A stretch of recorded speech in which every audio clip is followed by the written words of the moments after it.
Hi hello welcome to my channel. నిన్న short వీడియోలో చెప్పాను కదా, జాను గోపికమ్మలా రెడీ చేస్తుంటే ఎంత గోల చేసి ఎంత ఏడ్చిందో. ఆ లంగా బ్లౌజ్ వేస్తేనే ఆమెకి ఎలా అవుతుందో తెలియదు. మొన్న కూడా ఒక ఫంక్షన్ కోసం వేస్తే ఏడ్చి గోల చేసి అది ఇప్పేసి మామూలు ఫ్రాక్ వేసేదాకా వినలేదు. ఈరోజు కూడా అంతే, కొద్దిసేపు వేసి చూద్దామన్నా కానీ అది వేస్తుంటేనే ఏడుపు మొదలుపెట్టింది. అసలు ఎందుకు వేసుకోవట్లేదు అర్థం కావట్లేదు. ఆమెకు అస్సలు నచ్చట్లేదు లంగా బ్లౌజు. సో నేను ఎంత మంచిగా రెడీ చేద్దాం అనుకున్నా అది ఫ్లాప్ అయిపోయింది. ఎలా ఏడుస్తుంది చూడండి.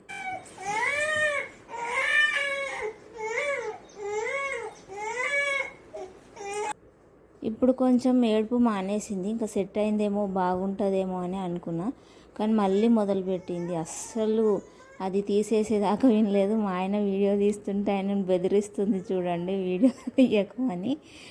ఎంత కోపం వస్తుందంటే ఆమెకు అంత కోపం వస్తుంది, వీళ్ళు నన్ను ఏం చేస్తున్నారని. నేను అందరినీ అబ్బాయిలకి ఏముంటుంది రెడీ చేయడానికి, అమ్మాయి అయితే మంచిగా రెడీ చేయొచ్చు అన్నీ పెట్టి అని. నాకు అమ్మాయి పుట్టింది, హ్యాపీగా మంచిగా రెడీ చేయొచ్చు అని అనుకున్నా. కానీ ఈమెకు మాత్రం ఫ్యాన్సీ డ్రెస్సులు వేస్తేనే చిరాకు చేస్తుంది. సింపుల్గా ఒక కాటన్ డ్రెస్ తగిలిస్తే హ్యాపీగా ఉంటుంది. బర్త్డే రోజు కూడా ఇలానే డిసప్పాయింట్ చేసింది, ఏడ్చి ఏడ్చి. ఇప్పుడు కూడా అంతే, ఏది వేసినా ఇలానే చేస్తుంది. ఇంకా సరేలే, మన సంతోషం కోసం పిల్లల్ని ఏడిపించడం కరెక్ట్ కాదని చెప్పేసి ఇంకా తీసేసిన, ఏమి వేయలేదు. అది తీసేసిన తర్వాత అప్పుడు కూల్ అయింది మేడం. ఏడ్చి ఏడ్చి కొద్దిసేపు పడుకుంది. ఏంటో నా సంతోషాన్ని అంతా ఆవిరి చేస్తుంది జాను, అస్సలు రెడీ చేయనివ్వట్లేదు.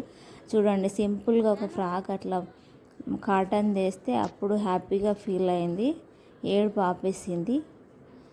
ఇది మా Janu story. Thank you so much.